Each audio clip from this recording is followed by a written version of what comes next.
बिस्मिल्लाहिर्रहमानिर्रहीम। अस्सलाम वालेकुम किसान हज़रात, डेयरी फार्म हज़रात, कैसे हैं सब? उम्मीद है आप अच्छे होंगे। जैसा कि आप जानते हैं मैं आपके जानवरों के लिए कुछ न कुछ नया लेके आता हूं। तो आज हम एक फ़ीड फार्मूला ख़ुद बनाएंगे, एक वंडा ख़ुद तैयार करेंगे। और अगर आपके पास मशीन होगी तो आप ख़ुद इसको पीस सकते हैं और चीज़ें मिक्स कर सकते हैं। अगर आपके पास मिक्सर नहीं है तो फिर आप किसी भी मशीन से, किसी भी चक्की से जाके इन चीज़ों को पिसवाएं और ख़ुद मिक्स करें और अपने जानवर को खिलाएं। इसकी ख़ुसूसियत में ये चीज़ें शामिल होंगी कि इसमें किसी किस्म का कोई केमिकल शामिल नहीं होगा, किसी किस्म की कोई खाद यूरिया का स्प्रे नहीं होगा जो आपके जानवर को नुकसान पहुँचाएगा। इसमें एनर्जी लेवल 3000 किलो कैलोरी होगा और प्रोटीन लेवल 2300 किलो कैलोरी होगा और फैट 6% होगी। रोज़ाने की बुनियाद पर आपने कितना वंडा देना है ये भी मैं आपको बताऊँगा। लेकिन सबसे पहले हम चीज़ें नोट कर लेते हैं। तो सबसे पहले जो है कॉर्न यानी मक्का या मकई, ये है 40 kg 40 किलो। इसके बाद सोयाबीन सीड और खल, ग्राउंडनट खल जो होती है, और सरसों की खल जो है, इससे ऑयल जब निकल जाता है तो इसको हम DOC कहते हैं या खल कहते हैं। तो ये तीनों चीज़ें मिला के आपने 35% यानी 35 किलो ले लेनी है। इसके बाद बारी आती है कॉटन सीड और राइस पॉलिश की।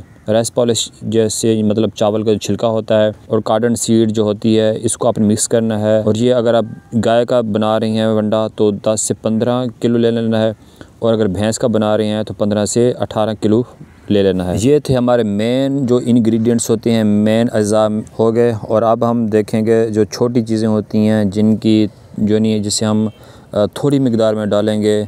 तो उनमें सबसे पहले जो है आप ले लें DCP, ये 2 kilo, calcium powder 1 kilo, mineral mixture 1 kilo, मीठा सोडा आधा किलो, नमक 1 किलो, टॉक्सिन बाइंडर ये ले लें आप 0.5 kg, और इसके साथ आप नमक इसमें लाजमी डालें 1 किलो, और बाईपास फैट भी आप 1 किलो डाल सकते हैं। इसको बनाने का तरीका यही है कि पहले जो चीज़ें आपने ग्राइंड करनी है, जो पिसवानी है वो पिसवाएं। मसलन जो मकई है, सोयाबीन और जो खलें हैं, और इसके अलावा जो आपके पास कॉटन सीड है, राइस पॉलिश है, ये जो चीज़ें होती हैं ये पाउडर फार्म में नहीं होती। इसको आपने पाउडर फार्म में कन्वर्ट करना है, इसको आपने पिसवाना है। इसके बाद आपने जो पाउडर फार्म चीज़ें होती हैं, मसलन calcium powder, DCP, mineral mixture, मीठा सोडा, नमक वगैरह वगैरह, ये चीज़ें भी आपने मिक्सर में डालनी है, और तकरीबन 6 मिनट तक आपने मिक्सर चलाना है।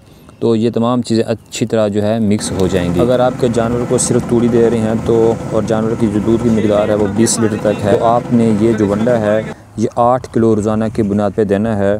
और अगर आप साथ साइलेज या हरा चारा अच्छा दे रहे हैं तो इसकी जो मिकदार है आप कम कर सकते हैं। 6 किलो तक आप इसको यूज़ कर सकते हैं, इस्तेमाल कर सकते हैं। 20 लीटर जो दूध देने वाला जानवर जब आपकी गाय है या भैंस है, जैसे जैसे आपके जानवर की दूध की मिकदार बढ़ती जाती है तो पर लीटर आपने 400 ग्राम जो है ये वंडा इंक्रीज़ करते जाना है। मतलब हर 1 लीटर दूध बढ़ने पे आपने 400 ग्राम वंडा ज़्यादा डालना है जानवर को।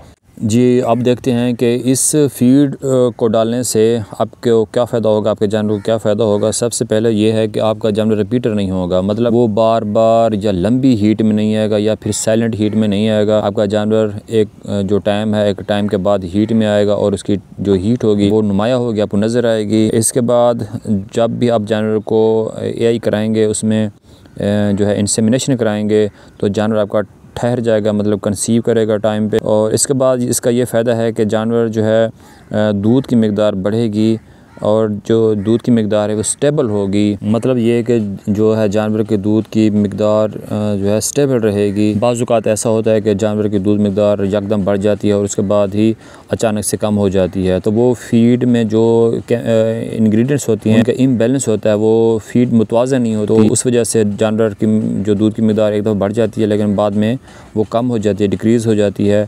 लेकिन जब ये आप वरना ख़ुद बनाएंगे, ख़ुद तैयार करेंगे, इस तरह के जो इंग्रेडिएंट्स हैं, जो अज़ा हैं अब ख़ुद शामिल करेंगे, तो जानवर की जो दूध की मिकदार है वो स्टेबल रहेगी, बढ़ती रहेगी। इसमें प्रिकॉशंस यही हैं, एहतियात यही करनी है कि जो भी आपने चीज़ें सेलेक्ट की हैं वो अच्छी क्वालिटी की होनी चाहिए। ख़ास तौर पे जो आपने खल और कॉर्न मतलब मक्की ली है तो इसकी अच्छी क्वालिटी हो, इसमें किसी किस्म का कोई फंगस ग्रोथ ना हो। और आपने ये चीज़ें तब ख़रीदनी है जब इनके रेट्स कम हों, तो आप इसको स्टोर भी कर सकती हैं, इनको अच्छी तरह खुश भी कर सकते हैं। उम्मीद है आज की वीडियो आपको अच्छी लगी होगी। फीडबैक में आप वीडियो को लाइक करें, इसको शेयर करें दोस्तों के साथ, और चैनल को सब्सक्राइब करें ताकि मैं ज़्यादा से ज़्यादा वीडियो आपके साथ शेयर करूं, ज़्यादा से ज़्यादा चीज़ें आपके साथ शेयर करूं। अगर कोई क्वेश्चन हो तो कमेंट करें। मिलते हैं एक नई वीडियो में, तब तक अल्लाह हाफ़िज़।